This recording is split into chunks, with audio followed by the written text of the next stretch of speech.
You are looking at Julian's pronunciation guide, where we look at how to pronounce better some of the most mispronounced words in the world, like this other curious word. But how do you say what you're looking for today?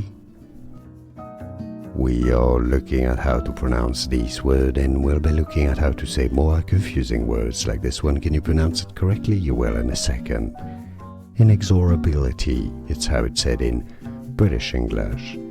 Inexorability. Now in American English it's usually said rather as inexorability.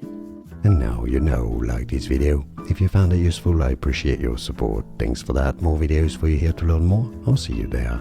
Thanks for watching. Here are more videos on how to pronounce more confusing words and names too many mispronounced. Like this video. If you found it useful, I appreciate your support. I'll see you soon, and thanks for watching.